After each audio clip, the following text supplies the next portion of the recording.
supaya kita mengisinya. Akibatnya guru banyak berdiri di depan papan tulis, tidak pernah mendatangi anak. Tapi filsafat Inggris John Locke, duduk berdiri, duduk berdiri. Khotib sholat Jumat itu bukan guru.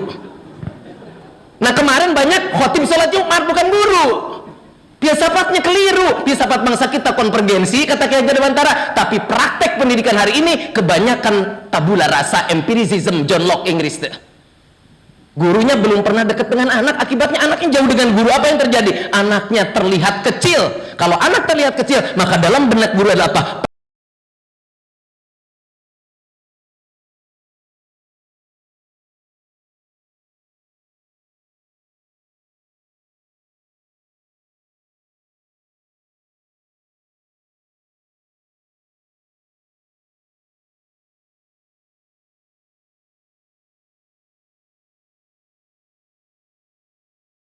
Gurunya. Di mana itu? Jumatan. Di Jumatan yang kedengaran hanya suara khotib saja.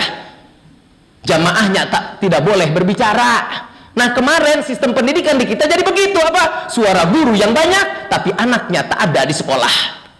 Ini praktek pendidikan John Locke. Apa? Ceramah terus. Satu perspektif terus dari guru. Akibat satu perspektif muncullah ujian dengan perspektif guru. Jadi standarnya standar guru. Padahal harusnya standarnya bukan standar guru.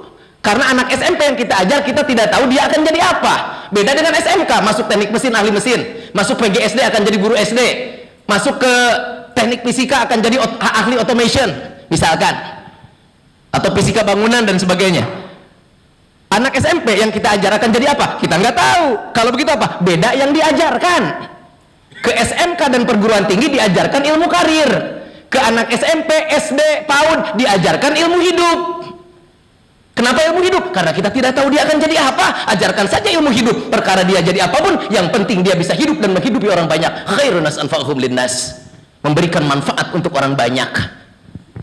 Jadi beda pandangan. Nah kemarin PAUD, SD, SMP di SMK kan. Itu yang keliru tuh. Apa? Menjadi career skill. Kalau career standar institusi. Astra boleh memecat, Astra boleh menguji. Kenapa? Astra punya SOP, punya standar kebenaran versi Astra. Telkom juga begitu, Pak Menteri juga begitu. Bapak dan Ibu bisa dipecat nggak? PNS bisa. Oleh siapa? Oleh Pak Menteri. Kenapa? Diujinya oleh Pak Menteri, diangkatnya oleh Menteri, dipecat oleh Menteri. Kenapa? Karir standar institusional manusia. Kalau hidup standar siapa? Siapa yang berhak memecat anak SMP? Nggak ada. Kalau tidak ada yang berhak memecat, berarti tidak ada yang berhak menguji. Karena ilmu hidup standar kebenarannya standar Tuhan. Berarti sudah cukup Tuhanlah yang menguji dia. Jadi tidak ada ujian untuk anak SMP dari manusia. Kenapa? Manusia tempatnya salah. Ketika yang tempatnya salah tadi menguji, maka standarnya akan salah. Kalau standar salah, maka hasilnya akan salah. Jadi kalau begitu apa? Seharusnya tidak ada ujian. Seharusnya teman-teman, ujian itu cocoknya untuk SMK karena karir itu standar institusi, sementara hidup standar Tuhan. Manusia nguji, Bapak dan Ibu aja ujian. Bapak dan Ibu saja sedang diuji, Bapak Ibu, ujiannya diserahkan ke anak. Jadi seharusnya ujian diganti dengan assessment, karena ujian itu hasilnya apa? Lolos, berhasil, lulus, tidak, bodoh, pintar, tuntas, tidak. Itu ujian. Hari assessment apa? Mengenal anak. Ujian dengan assessment berbeda. Assessment itu mengenali anak. Ujian itu lulus enggak, tuntas tidak, bodoh pinter, lolos enggak. Ujian, siapa yang berhak menyatakan anak ini lulus dan tidak hidupnya? Ya Tuhan. Nah selama ini jadi Bapak dan Ibu yang menentukannya. Kenapa? Alam-alam pendidikan khusus merambah pada pendidikan umum. Ki Hajar Dewantara sudah membagi dua jenis pendidikan. Pendidikan khusus SMK perguruan tinggi. Karir. Pendidikan umum ilmu hidup. Siapa? PAUD, SD, SMP, SMA kelas 10. Karena SMA kelas 11, 12 sudah masuk ke alam karir. Makanya memilih minat untuk dia berkarir nantinya. Atau lanjut studi. Berarti anak SMP apa? Pendidikan umum. Yang diajarkan apa? Ilmu hidup. Ilmu hidup standar Tuhan. Biarkan Tuhan mengujinya. Jadi seharusnya tidak ada ujian. Karena KKM adalah titik sementara manusia adalah garis, maka KKM tidak cocok di alam manusia. KKM itu cocok di alam malaikat. Kan titik, sami'na wa ata'na. Rokib akan di sebelah kanan, atid sebelah kiri. Kalau nanti menilai orang yang soleh, apakah atid rokib akan protes? Misalkan, aduh aku capek, ganti oleh atid, misalkan lokir. Kan tidak, sami'na wa ata'na. Nah, kemarin itu, jadi keliru memandang pendidikan umum dan pendidikan khusus itu. Akibatnya yang umum jadi dihususkan. Sekali lagi, KKM itu kan berapa kemarin? 56, 65, 60, 75. Nah, titik itu apa? Tadi titik itu bukan manusia. Manusia apa? Garis. Yang cocok apa? KTP, kriteria ketercapaian tujuan pembelajaran. Meskipun mau pakai angka tapi interval. Interval itu garis. Bisa dipahami nggak, Bapak Ibu? Interval garis, KKM titik, manusia garis. Berarti KKTP lebih cocok daripada KKM. Karena KKM akan menggiring, akan ada ujian lagi. Kalau ada KKM ketuntasan akan ke ujian nantinya. Kalau ada ujian nanti akan ada kelulusan, lulus tidak, lolos tidak. Akibatnya apa? Kembali ke ijazah.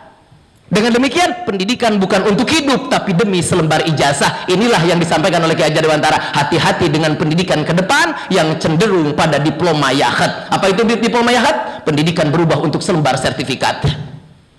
Eksamen kultus, pendidikan demi ujian besok hari. Jadi anak itu tidak belajar untuk hidup, tapi dia belajar demi diuji besok. Itulah pergeseran yang luar biasa terjadi hari ini. Semua berbondong-bondong mempersiapkan UN, AN, BK untuk ujian terus. Tidak mempersiapkan untuk hidup. Padahal anak SMP itu ilmu hidup. Nah, akibatnya kalau tidak ada lulus dan tidak, seharusnya tidak ada ijazah menurut saya. Yang cocok menurut saya adalah tamat SD, tamat SMP, tamat SMA. Jadi yang cocok menurut saya STTB, surat tanda tamat belajar. Menurut saya sedang mengkritik kurikulum merdeka hari ini. Jadi hari ini saya mengkritik kurikulum merdeka, teman-teman. Karena di kurikulum merdeka masih ada ujian, ketuntasan, masih ada. Nanti lihat di Juknis tahun 2024. Bunyinya apa? Ketuntasan, ujian. Kembali lagi. Dari dulu sudah dihilangkan ujian nasional, sekarang kembali ke ujian lagi. Pantas ada ijazah. Kenapa? Karena ijazah hasilnya lulus tidak. Lulus tidak adalah dampak dari ujian. Karena kalau ujian tidak ada, tidak akan ada kata lulus. Lulus dan tidak dampak dari sebuah ujian. Jadi kalau ujian tidak ada, kembali ke surat tanda tamat belajar menurut saya. STTB SD, STTB SMP gitu. Kita lanjutkan. Jadi manusia itu apa? Garis. Garis itu apa? Berubah, kemudian maju, berjuang. Garis itu apa? Proses. Kalau begitu, pendidikan harusnya berorientasi pada proses. Kalau memanusiakan manusia, hanya kemarin memalaikatkan manusia. Akibatnya Bapak dan Ibu menjadi berorientasi pada hasil. Wa khuliqal insanu min ajalin saurikum ayati fala tastajilun. Manusia diuji dengan ketergesa-gesaan, padahal semua akan kubuktikan tepat pada waktunya. Fala tastajilun, janganlah tergesa-gesa. Kalau begitu apa? Pendidikan itu seharusnya berorientasi pada proses. Supaya berorientasi pada proses berarti apa? Biarkan anak menikmati proses. Bagaimana caranya supaya anak menikmati proses? Jangan cepat-cepat. Nah, Bapak dan Ibu kemarin banyak yang cepat ngajarnya. Prat, prot, ngebut. Kenapa? Dikejar oleh materi dan mengejar materi. Sekali lagi, kenapa Bapak dan Ibu ngebut ngajarnya? Materi terlalu banyak. KI 1, KI 2, KI 3, KI 4, sikap spiritual, sikap sosial, pengetahuan, keterampilan, seabrek buku teksnya segini. Akibatnya Bapak dan Ibu ngejar materi dan dikejar oleh materi. Akibatnya materi menjadi subjek pendidikan, bukan lagi menjadi alat seperti yang Pak Ustadz katakan. Ketika materi menjadi subjek pendidikan, maka anak kita generasi ke depan adalah generasi yang materialistis. Apa itu? Intelektualistis, mendewakan angan-angan, cita-cita tinggi tapi nggak mau kerja. Materialistis, apa itu? Murka benda. Karena murka benda nanti apa? Pendidikan demi sebuah tes. Akibatnya anak menjadi individualistis. Kenapa? Karena dia akan mengunci kamar, tidak lagi bermasyarakat. Kenapa? Esok bakal dites UN, UMPTN dan sebagainya. Semua anak diam di kamar demi tes esok hari. Akibatnya anak hening di tengah keramaian. Bangsa Indonesia menjadi generasi yang egosentris, individualistis. Terjebak oleh alam-alam intelektualistis, terjebak oleh alam-alam materialistis dalam hidupnya. Ini yang disampaikan oleh Ki Hajar Dewantara dalam buku 1, buku kuning yang saya sampaikan ini. Bukan disampaikan oleh saya. Hati-hati dengan pendidikan seperti itu, dari dulu sudah disampaikan. Nah kemarin materinya terlalu banyak. Bapak dan Ibu pasti ngebut ngejar materi. Akibatnya anak tidak menikmati prosesnya. Maka pendidikan akan kembali berorientasi pada hasil. Kalau begitu apa? Titik. Kalau begitu malaikat. Tuh kemarin upayanya bukan memanusiakan manusia, tapi memalaikatkan manusia. Adil tidak? Tidak adil. Tapi bagus mah bagus, tapi tidak adil. Pendidikan itu memanusiakan manusia, bukan memalaikatkan manusia. Nah kenapa Bapak dan Ibu ngajarnya ngebut? Materinya terlalu banyak. Kalau begitu apa? Materi itu seharusnya jangan banyak-banyak.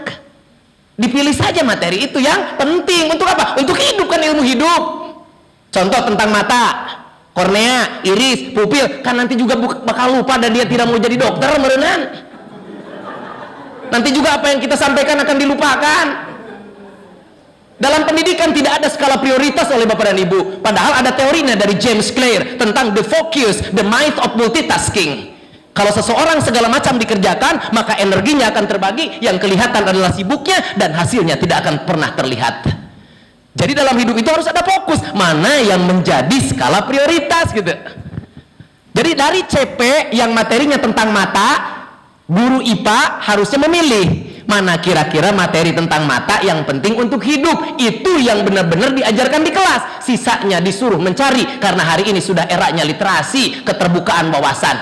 YouTube lebih hebat menjelaskan tenggorokan karena yang menjelaskannya dokter THT. YouTube lebih hebat menjelaskan tentang mata. Kenapa? Yang menjelaskannya dokter mata. Bapak dan Ibu yang menjelaskannya sedang sakit mata. Bagaimana mungkin anak percaya? Jadi Bapak dan Ibu, yang lain-lain sekarang sudah era keterbukaan wawasan. Biarkan dia mencari tahu sendiri. Ada skala prioritas untuk diajarkan di kelas. Apa? Materi yang penting untuk hidup. Inilah yang disampaikan oleh Ki Hajar Dewantara. Jangan menyampaikan pengetahuan yang baik dan perlu saja. Sampaikan yang bermanfaat untuk hidupnya. Tuh, etan paling utama teh.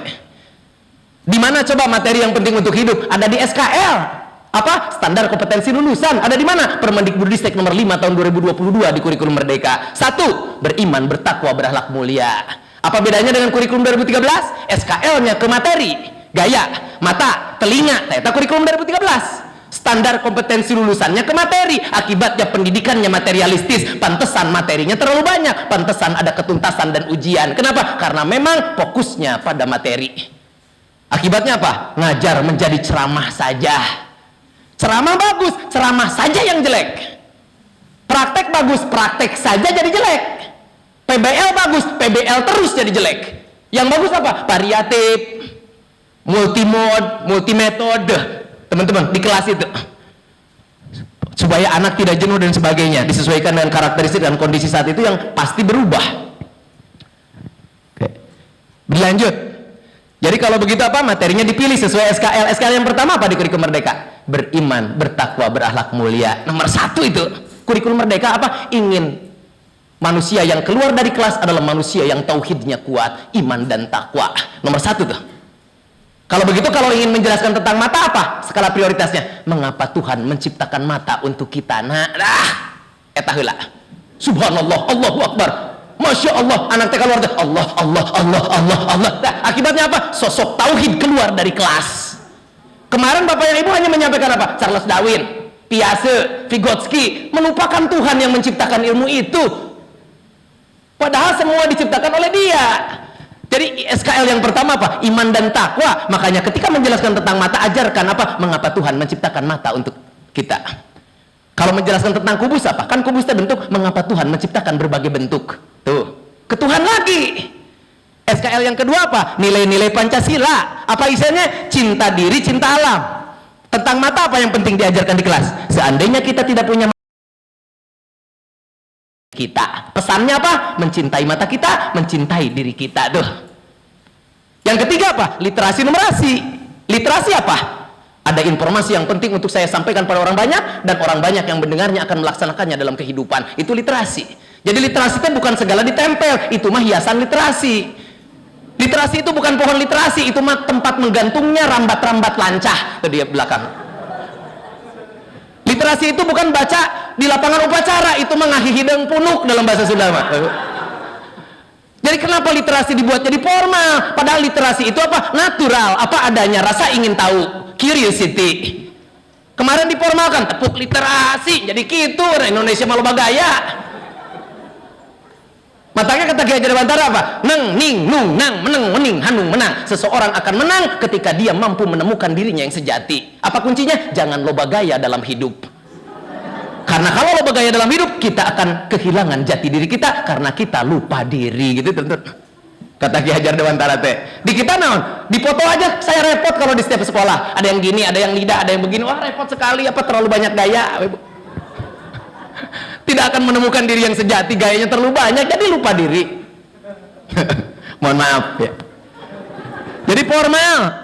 Padahal literasi itu apa? Ada informasi yang mau saya sampaikan pada orang banyak akan mendapatkannya dan melaksanakannya dalam kehidupan. Tentang mata apa yang penting? Bagaimana cara menjaga mata nak supaya tetap sehat. Yang keempat apa? Kalau kita sakit mata apa yang harus kita lakukan? Nah itu 4 yang fokus kita ajarkan di kelas. Sisanya kornea, pupil, iris, bisa jadi dia mempelajarinya di tempat yang lain, karena kelas itu sekarang sudah terbuka, bukan lagi kelas yang dibatasi oleh gedung. Sekarang sudah jadi MOOCs, Massive Open Online Course, di mana-mana menjadi kelas. Gurunya siapa saja hari ini teh, teman-teman. Nah kemarin semuanya ada di benak guru, disampaikan oleh guru. Guru jadi tersiksa. Ketika guru tersiksa, guru akan menyiksa. Nah kemarin gurunya tersiksa, gimana mau sehat? Cita-cita bapak dan ibu ingin menyelamatkan anak, tidak mungkin selamat oleh kita. Kita lebih banyak masalah daripada anak. Senyuman membawa luka, penuh dengan beban hidup, bapak ibu, bapak dan ibu. Anak-anak kita masih polos, kita yang banyak masalah. Jadi logikanya seharusnya anak yang menyelamatkan kita, bukan kita menyelamatkan anak. Jadi kalau begitu bapak dan ibu, kalau bapak dan ibu sedang mendidik, sedang apa? Sedang menyelamatkan diri kita sendiri. Fama ya'mal mithqala dzarratin khairan yarah wa may ya'mal mithqala dzarratin syarran yarah. Semua akan kembali pada diri kita. Jadi kalau begitu apa? Semua urusan bapak dan ibu. Bapak dan ibu sudah merdeka untuk memilihnya, surga dan neraka. Jadi surga dan neraka bukan hukuman. Surga dan neraka adalah apa? Konsekuensi atas pilihan makhluk yang merdeka. Bukan hukuman. Ngapain Tuhan menghukum kita? Kan kita merdeka. Hukuman itu bertentangan dengan merdeka. Nanti kalau kita baca buku Ki Hajar Dewantara, hukuman itu bertentangan dengan hakikat kemerdekaan. Manusia diciptakan merdeka. Ngapain Tuhan menghukum kita? Kan kita sudah merdeka. Merdeka itu apa? Multi perspektif. Kalau multi perspektif apa? Susah dibuat standar. Kalau begitu apa? Susah diujinya. Ujian hanya cocok di alam monoperspektif. Di alam multi perspektif, standar sulit dibuat, teman-teman. Akibatnya apa? Sulit dibuat standar kebenarannya, sehingga tidak ada ujian. Multi perspektif kita. Coba kalau dilihat dari sini nih. Mana ya? Nah inilah. Ini aja. Ini warnanya apa? Kebanyakan biru kan? Menurut saya bening tuh. Apa? Beda melihat, teman-teman. Dua-duanya benar. Ini yang disebut alam multi perspektif. Di alam multi perspektif, standar kebenarannya sulit dibuat, teman-teman. Akibatnya apa? Akibatnya seharusnya tidak ada ujian. Kenapa? Alam kita, alamnya multi perspektif, bukan alam mono perspektif. Nah, oke, nanti dicari lagi lah, karena waktunya nih agak mepet juga. Jadi kalau begitu, teman-teman, seharusnya tidak ada ujian. Dan dipilih tadi materinya yang penting untuk hidup, tidak segala macam dijelaskan. Yang lain-lain anak mencari sendiri, ikhtiar, tapi tetap dicek oleh kita sambil ngobrol dan sebagainya. Lanjut, di proses ada gagal tidak? Diproses kan garis itu proses, ada gagal tidak? Tidak ada. Gagal itu terlihat di akhir. Di proses tidak ada kata gagal. Kalau begitu apa? Pendidikan itu menang-menang, win win solution, bukan win and loss. Nah kemarin banyak bapak dan ibu yang ngajarnya win and loss. Apa itu? KKM win and loss, ujian win and loss, lulus atau tidak win and loss, ranking 1, ranking 2, ranking 3 win and loss, kompetisi win and loss, juara 1, juara 2, juara 3 win and loss. Nah pendidikan yang win and loss keluar dari hakikat manusia sebagai garis. Jadi memanusiakan manusia itu apa? Hilangkan win and loss, karena pendidikan itu win and win. Jadi seharusnya bapak dan ibu menjauhkan kompetisi, yang ada kolaborasi. Jadi kalau anak lomba lari maksudnya, yang duluan itu apa? Jangan dikasih piala, yang lain enggak. Harusnya apa? Semua dikasih piala, tapi yang juara 1 tadi, maksudnya yang paling duluan larinya, disuruh bercerita kenapa dia larinya kuat. Supaya apa? Supaya orang lain meniru, terinspirasi oleh dia. Eta teh kolaborasi. Selama ini apa lombanya? Yang juara 1 diberikan hadiah, yang juara 2 ini aja dalam hidupnya teh. Pesimis itu yang merusak pendidikan, teman-teman. Makanya apa? Seharusnya tidak ada ranking, tidak ada juara 1, juara 2, juara 3, semua juara 1. Ranking 1 nyanyinya, ranking 1 ngajinya, ranking 1 gambarnya, ranking 1 disiplinnya. Ada anak yang belum kebagian, ranking 1 kesabarannya. Gila. Jadi semua anak dapat apa? Dapat sertifikat. Kalau semua anak sudah dapat sertifikat, masuk ke SMA tidak usah pakai jalur prestasi. Kenapa? Semua anak sudah memiliki sertifikat yang sama. Akibatnya apa? Masuk ke SMA, terima apa adanya, bukan ada apanya. Kalau kata Kiai Dewantara apa? Sekolah yang paling aman bagi anak yang paling dekat dengan rumah. Kalau begitu apa? Zonasi menjadi 100%. Tidak ada lagi jalur prestasi. Kenapa? Aku akan mendidik anak apa adanya anak ini. Karena kita bengkel pendidikan, bengkel yang laku adalah apa? Bengkel yang menerima mobil yang masuk ke bengkel apa adanya dan akan memperbaikinya. Tapi bengkel yang tidak akan laku apa? Bengkel yang ketika menerima mobil ada apanya. Mesin, aduh saya tidak bisa. Bodi, saya tidak bisa. Bisa memperbaiki apa? Knalpot saja, nanti nggak bakalan laku, Ibu. Nah, Albina tidak begitu. Guru-guru di Albina akan menerima apa adanya anak. Ada 200 anak yatim di sini. Dan akan kita kelola apa adanya. Tidak ada pintar dan bodoh di dalamnya. Apa? Semuanya akan saya perbaiki akhlaknya. Untuk dia menemui Tuhannya kelak pada jalan yang sama yang pernah dilalui dari surga ke dunia. Dan dia akan mencarinya dari dunia ke surga. Jalan yang sama. Supaya dia tidak tersesat memilih jalan kiri yang belum pernah dia tempuh. Mana jalan kiri? Jalan nerakawi yang gelap gulita. Puncak-puncak derita. Tetapi perjalanannya penuh dengan kebahagiaan, kenyamanan, keringanan, menuju neraka. Siapa yang akan memasuk ke jalan kiri? Orang-orang yang penyuka kopi manis. Suka menjalani jalan kiri. Kalau mau kaya munyung, kalau di Sunda mah. Mudah saja. Jalan kanan adalah jalan yang keringat dan air mata harus kita keluarkan untuk meraihnya. Tetapi akhirnya adalah puncak-puncak kebahagiaan. Siapa yang ada di jalan kanan? Orang-orang penyuka kopi pahit. Sebelah kanan ini. Nggak tahu siapa tuh. Nah, yang jalan kanan mah datang ke sekolahnya juga gini, tah. Ini jalan kanan. Yang jalan kiri gini, tah. Ini jalan kiri. Tah. Bagaimana mungkin surga cepat datang ke kita? Kita juga lambat menemui anak itu. Guru akan selalu diuji oleh siswanya. Dokter akan selalu diuji oleh pasiennya. Peternak akan selalu diuji oleh ternaknya. Nelayan akan selalu diuji oleh ikannya. Guru akan selalu diuji oleh siswanya. Takkan pernah selesai. Dalam filosofi ujian apa? Bagi yang sudah selesai segera pulang. Jadi bagi bapak dan ibu yang ingin segera selesai urusannya dengan anak, segera pulang. Pulang kemana? Jangan jadi guru. Jadi petani biar diuji oleh tanaman. Tapi ternyata tanaman juga beda-beda. Jadi peternak biar diuji oleh ternak. Ternak juga beda. Nggak mau beda. Kembali ke Tuhan, buru-buru, ibu. Jadi kalau bapak dan ibu diuji dengan siswa oleh Tuhan, maka surga syariatnya banyaknya dari siswanya. Hati-hati. Nah, di kurikulum merdeka, bapak dan ibu ngajar di kelas inginnya begini, tah. Seperti pahlawan meraih kemerdekaan. Kalau pahlawan begini atau nanti mati ditembak. Makanya di alam kemerdekaan seperti ini gurunya, tah. Apa itu? Si mata elang melihat siswanya melakukan asesmen formatif, dah. Setiap anak didatangi. Akibatnya apa? Karena setiap anak didatangi dan didekati, setiap anak kelihatan besar. Akibatnya apa? Guru menjadi optimis dalam pikirannya tentang anak. Kenapa? Anakku besar semua. Jauh menjadi kecil tuh. Jadi pesimis. Coba deketin gerak. Gede. Tidak bisa nyanyi, ngajinya bagus. Tidak bisa ngaji, gambarnya bagus. Tidak bisa bergambar, matematikanya yang bagus. Macam-macam kalau kita dekat. Makanya kata Kiai Dewantara apa? Dasar dari mendidik adalah dekat dengan anak. Karena dengan dekat dengan anak, maka guru akan nampak besar anak itu. Akibatnya guru menjadi optimis. Kalau optimis, guru akan positive thinking. Kalau pikirannya positif, sel-sel tubuh menjadi positif, maka dia akan bahagia dan sejahtera. Jadi kenapa pendidikan ingin memerdekakan anak dengan dekat dengan anak? Supaya kita sehat dan sejahtera. Karena guru yang sehat dan sejahtera batinnya, fisiknya, akan membuat anak sehat sejahtera lahir dan batin. Gitu. Jadi kalau begitu apa? Semua anak nilainya 100. Mau kita buktikan ayat Allah itu betul? Kita buktikan ayat kauniyahnya setelah kauliyah. Coba kita uji lah. Bapak punya anak, Pak. Dikasih nilai oleh gurunya 20 matematikanya, oleh guru matematika. Ada yang ranking 1 nilainya 99, anak batur, anak orang lain. Dijawab dengan akal. Kalau akal pasti kasih sayang, cinta kasih. Mau ditukar nggak anaknya, Pak? Enggak, jawab dengan akal. Mau ditukar, Pak?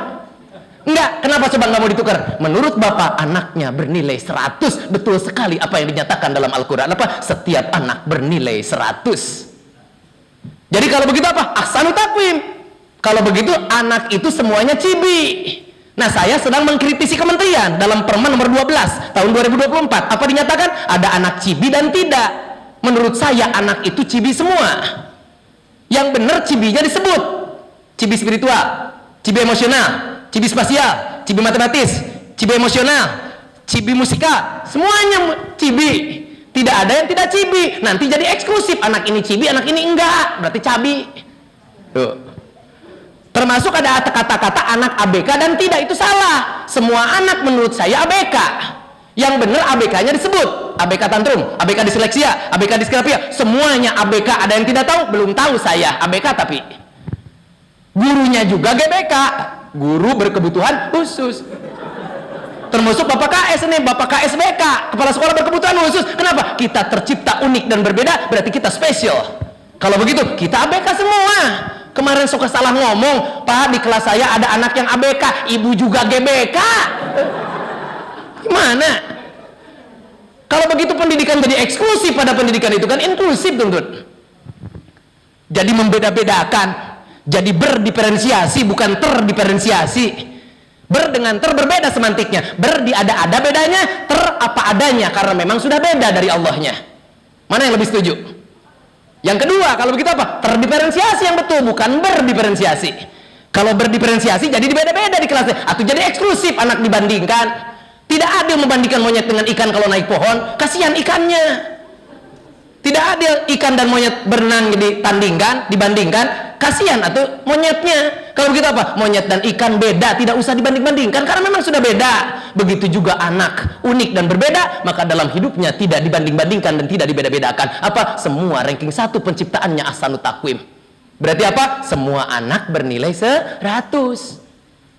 Oleh guru dikasih 75. Yang salah siapa? Dari Allah 100, dari guru 75. Yang salah siapa? Yang salah gurunya. Apa? Ada jarak di antara guru dan siswa. Akibatnya jarak inilah yang membuat kita bias dalam memandang seseorang. Seandainya aku adalah kamu dan kamu adalah aku, maka aku akan tahu siapa kamu dan kamu akan tahu siapa aku. Sayang, di antara kita berdua selalu ada jarak. Meskipun kulit kita nempel, tapi jantung hati kita dan jantung hatimu, jantung hatiku dan jantungmu takkan pernah bersatu karena masih ada jarak. Jarak itulah yang membuat aku bias dalam memandangmu. Gitu, teman-teman. Jadi bias. Aku itu hanya kepo padamu, aku tidak tahu siapa dirimu yang sebenarnya. Yang lebih tahu tentang dirimu hanya dirimu dan Tuhanmu yang menciptakanmu. Bahkan Tuhanmu lebih tahu daripada dirimu. Jadi karena kita tercipta ada jarak, kalau begitu apa? Kita selalu ada kekeliruan dalam memandang seseorang. Akibatnya, ketika kita merasa sakit oleh seseorang, bukan orang itu yang menyakiti kita, tapi kekeliruan memandang kita yang menyakitkan diri kita. Bisa dipahami tidak, Bapak Ibu? Jadi pesannya apa? Daripada kita kepoin orang lain, mendingan memperbaiki diri, Bapak Ibu. Fama ya'mal mithqala dzarratin khairan yarah wa may ya'mal mithqala dzarratin syarran yarah. Ayat kauniyah dan kauliyah tidak mungkin kontroversi. Tidak mungkin kontradiktif kalau kita memahaminya lebih mendalam. Alah, genian udah jadi lagi. Tidak terasa, Pak. Ya, Bang, Pak.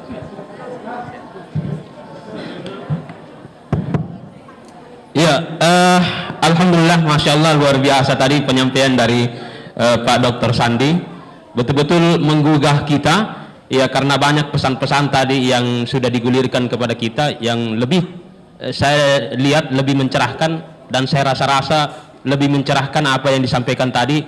Semoga kita bisa hadir lagi di sini, insya Allah di jam 12.45. Kita lebih penasaran lagi melihat kira-kira kedepannya apa paradigma yang akan disampaikan dilanjutkan tadi, ya tentunya akan lebih mencerahkan karena waktunya biasa menantang kalau jam-jam jam-jam 1 kita digoda oleh kantuk ya. Baik, saya kira luar biasa ya, masya Allah, syukron. Di sesi 1 kita sudah diberikan pencerahan dan kita lanjutkan nanti di sesi kedua. Baik, kita tutup. pertemuan di sesi 1 dengan doa kafaratul majelis. Subhanakallahumma bihamdik, asyhadu an la ilaha illa anta, astaghfiruka wa atubu ilaik. Assalamualaikum warahmatullahi wabarakatuh. Kalau kita apa? Muatan matematika diajarkan dengan ilmu agama. Berarti apa? Tidak terdiferensiasi dan tidak adil. Jadi disinilah ada subjek spesifik pedagogi, kekhasan bidang ilmu, dan kita harus menghargainya. Bahwa matematika beda dengan bahasa.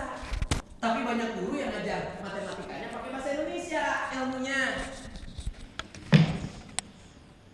Bangun ruang berbentuk kubus, memiliki 6 sisi, 12 rusuk, dan 8 titik sudut. Iriawan, assalamualaikum warahmatullahi wabarakatuh. Dah, tak tenang ngajar matematika pakai ilmu bahasa tete. Ada juga yang ngajar matematikanya pakai ilmu agama, non ceramah terus matematika teh. Enggak ada matematikanya, matematika itu berpikirnya. Apa ya? Ya ini ya itu matematika itu, Bu. Makanya di dalam CP, teman-teman, dijelaskan rasional mata pelajaran, tujuan mata pelajaran, karakteristik mata pelajaran, dan CP per fasenya. Kenapa dijelaskan rasional mata pelajaran? Supaya Bapak dan Ibu membaca bahwa matematika beda dengan agama, agama beda dengan bahasa Indonesia beda dengan pendidikan Pancasila beda dengan informatika tuh. Masing-masing punya kekhasan, Bapak Ibu. Inilah yang disebut terdiferensiasi. Makanya di kurikulum Merdeka tidak ada kata harus, wajib, apa opsional pilihan. Bapak dan Ibu merdeka untuk memilihnya. Mau ceramah silakan, tapi jangan ceramah saja. Mau praktek silakan, tapi jangan praktek saja. PBL boleh, tapi jangan PBL terus gitu. Jadi pembelajaran itu sangat variatif, teman-teman, dalam pembelajaran itu. Jadi tidak ada yang terbaik. Oke. Nah, jadi Bapak dan Ibu, karena the truth milik Tuhan, berarti manusia itu selamanya akan menuju perjalanan tak bertepi ke alam the truth. Sekali lagi, kalau the truth hanya milik Tuhan, maka manusia itu berjalan menuju the truth, tapi takkan pernah sampai. Jadi apa? Perjalanan panjang yang takkan pernah bertepi. Untuk mencapai apa? Mencapai kata benar. Makanya Bapak dan Ibu harus bersahabat dengan yang memiliki keyakinan. Jadi kalau keyakinan Bapak dan Ibu 2 kalah oleh yang punya keyakinan 4, berarti Bapak dan Ibu harus belajar pada yang punya keyakinan 4. Kemudian punya lagi teman yang keyakinannya 6. Bapak dan Ibu terkalahkan ketika berdiskusi. Maka Bapak dan Ibu bukan kalah, Bapak dan Ibu jadi ikut ke mindset beliau. Kalau begitu apa? Bapak dan Ibu akan meningkat levelnya jadi 6. Tapi takkan pernah sampai pada derajat the truth. Yang ada adalah apa? Mendekati, tak pernah sampai. Mudah-mudahan bisa dipahami. Jadi kalau begitu apa? Hilangkan memaksa orang lain untuk masuk ke alam kita. Kenapa? Kita multi perspektif. Tugas kita hanya watawasau bil haq, menyampaikan yang benar, bukan memaksa. Jadi silakan kebenaran itu sampaikan, dan tetap akan ada pro dan kontra. Imam Syafi'i mengatakan ketika kita menyampaikan kebenaran akan ada 2 golongan. Golongan pertama adalah golongan orang yang pintar, yang merenung dengan apa yang kita sampaikan. Golongan yang kedua adalah golongan orang bodoh, yang malah tersinggung dan menutup telinga, kemudian mencibir kita. Akan selalu ada yang seperti itu. Jadi kalau begitu apa? Sampaikan saja kebenaran itu. Tapi kita tidak boleh memaksa, dan kita harus mendengar ketika orang berbicara. Kenapa? Bisa jadi orang yang sedang berbicara level keyakinannya lebih dari kita, dan kita akan berguru padanya untuk meningkatkan keyakinan kita. Mudah-mudahan bisa dipahami, teman-teman. Orang yang merasa dirinya paling benar, maka levelnya akan segitu terus. 2 terus seumur hidup, tidak akan pernah meningkat. Kenapa? Dia menutup telinga, tidak membuka telinga dari keyakinan orang lain. Jadi Bapak dan Ibu silakan yakin, bagus itu. Tapi tolong dengarkan orang yang punya keyakinan yang lain. Bisa jadi keyakinan kita, dia bisa mengubah keyakinan kita karena dia memang lebih yakin daripada kita. Nah setelah itu apa? Kita ditugaskan untuk watawasau bil haq, menyampaikan itu semua. Nah ini di alam kemerdekaan demikian, teman-teman. Jadi di alam merdeka apa? Butuh growth mindset. Pola pikir bertumbuh. Apa itu pola pikir bertumbuh? Tidak saklek, tidak titik, tidak diam saja, terbuka pikirannya, menerima orang banyak, kemudian begini tersenyum di kelas teta. Ini growth mindset. Kalau yang gini ini fixed mindset, biasanya lekas mati yang begini. Yang growth itu begini, mengangkat ininya diangkat dua-duanya, ditahan 5 detik paling tidak. Tuh 2 3 4 5 ke anak-anak teh. Tuh 2 3 4 5. Jadi jangan begini terus. Ini fixed mindset, tidak cocok dengan merdeka. Karena India konvergen, tidak divergen. Merdeka itu divergen, teman-teman. Jalannya banyak.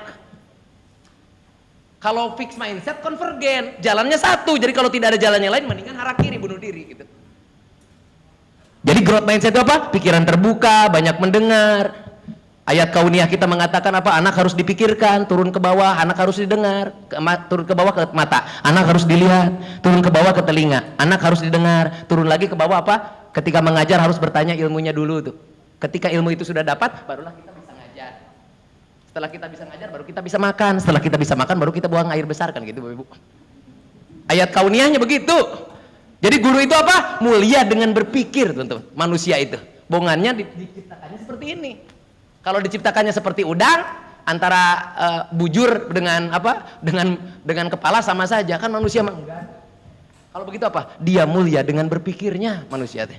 Jadi Bapak dan Ibu sebagai seorang guru yang notabene-nya manusia yang memanusiakan manusia, mereka akan mulia dengan memikirkan anak-anaknya di rumah teh. Membuat bahan ajar, membuat modul ajar, membuat RPP teh. Demutan. Guru teh bakal mulia teh.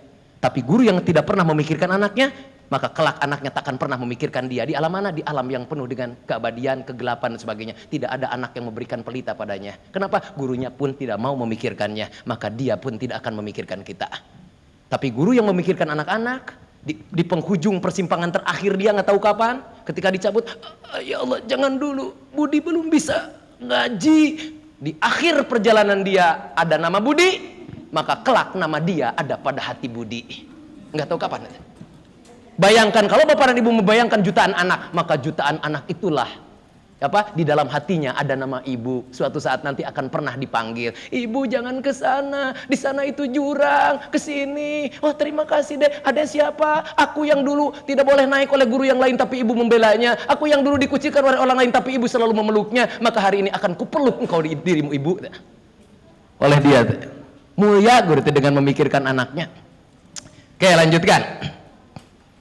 Jadi perjalanan menuju the truth itu apa? Perjalanan panjang yang takkan pernah bertepi. Berikutnya Bapak Ibu, manusia ada dua. Hitam bertanduk, putih berjubah. Siapa yang pernah menonton sinetron? Begitulah gambarannya. Putih berjubah sebelah kanan, hitam bertanduk sebelah kiri dan selalu berdiskusi. Sholat jangan. Mending sholat, mending makan dulu. Mending sholat dulu, makan dulu tuh. Manusia itu selalu dalam dirinya begitu. Beda dengan malaikat dan setan. Setan itu hanya satu, apa? Jangan sholat. Malaikat hanya satu, sholat. Manusia, jangan sholat. Jangan sholat. Inilah bedanya manusia dengan malaikat dan dengan setan. Dalam dirinya ada dua makhluk. Akibatnya apa? Manusia itu adalah pemimpin, paling tidak memimpin dirinya. Kenapa? Karena dalam dirinya ada dua makhluk. Makhluk siapa? Hitam bertanduk dan putih berjubah. Tujuan dari pendidikan apa? Memperkuat si putih berjubah untuk mengalahkan si hitam bertanduk. Akibatnya apa? Dalam hidup si putih berjubah lebih kuat daripada hitam bertanduk. Maka dalam hidup kepribadiannya selalu membawa manfaat untuk orang banyak. Khairun nas anfa'uhum linnas. Kenapa? Yang putih lebih kuat. Tapi banyak juga yang hitamnya lebih kuat oleh pendidikan karena pendidikannya keliru. Inilah yang dikhawatirkan. Apa? Pendidikan kita malah memperkuat si hitam bertanduk. Bukan memperkuat si putih berjubah. Pendidikan seperti apa? Pendidikan yang materialistis adalah pendidikan yang memperkuat si hitam bertanduk. Kenapa? Karena akhlak akan dilupakan. Ke materi terus, akhlaknya enggak pernah tersentuh. Ke hasil terus, prosesnya nggak pernah dilihat. Anak menikmati hasilnya, melupakan prosesnya. Pada kenikmatan itu ada di proses perjalanan, bukan ada di puncak, teman-teman. Kenikmatan akan ada di proses perjalanan. Suatu saat nanti kita berhasil, kita akan mengenang masa lalu ketika kita merangkak. Kenapa? Merangkak itulah kenikmatan yang luar biasa, bukan hasilnya. Jadi harusnya apa? Berorientasi pada proses. Jadi manusia ada dua apa? Akal, syahwat, jasmani, ruhani. Dasar, ajar, tuturi, handayani, bineka, tunggal ika. Asfala safilin, asanu takwim, fujuroha, watakwaha. Akal, syahwat, ruhani, jasmani. Dua. Man, usia.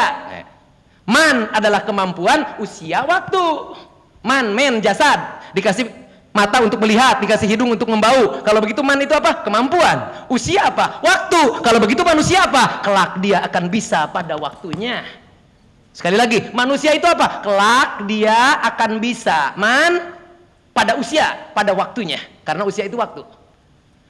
Nah, kekeliruan dari kompetensi dasar di kurikulum 2013 apa? Siapa yang tahu pengertian KD dalam Permendikbud nomor 24 tahun 2016? Siapa yang pernah membaca? Kompetensi dasar itu apa artinya? Kemampuan minimal yang harus dikuasai oleh siswa pada setiap jenjang kelasnya. Kelas di Indonesia berapa tahun? 1 tahun. Kalau begitu apa? Arti kompetensi dasar. Kemampuan minimal yang harus dikuasai oleh siswa pada setiap tahun. Kalau begitu apa? Bapak dan Ibu, dalam KD kemampuan dan waktu menjadi campur aduk. Jadi anak harus bisa pada waktu yang ditentukan oleh orang lain. Siapa? Pak Menteri. Bisa dipahami nggak? Sekali lagi, anak harus bisa kemampuan ya pada waktu yang ditentukan oleh Pak Menteri. Anak kelas 7 harus bisa KI 1, KI 2, KI 3, KI 4, kelas 7 kudu beres di kelas 7. Itu yang disebut kompetensi dasar. Apa? Anak harus bisa 1 tahun. Sekali lagi, KD apa? Kalau kelas 8, anak kelas 8 harus bisa KD-KD di kelas 8, harus beresnya di kelas 8. Karena waktu ini ditetapkan oleh manusia, manusia masuk ke alam ilahiyah, maka akan muncul kesetresan dalam pendidikan. Jadi stres Bapak Ibu. Kenapa? Bapak dan Ibu menjadi dikejar waktu 1 tahun untuk mengajar anak kelas 8 dengan KI di kelas 8. Kenapa? Karena harus beres 1 tahun di kelas itu. Akibatnya kalau KD dipertahankan, pendidikan jadi begini. Anak belum mencapai KKM, remedial. Anak belum mencapai KKM, remedial. Anak belum mencapai KKM, remedial. Kita mulai lelah, apa yang terjadi? Tapi anak belum mencapai KKM. Jangan naik kelas.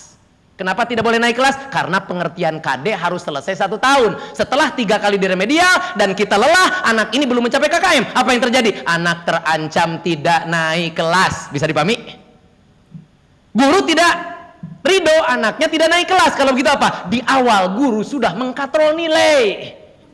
KKM 75, nilai anak 60. Daripada tidak naik, mendingan dianggap 75. Inilah juknis kurikulum 2013. Apa?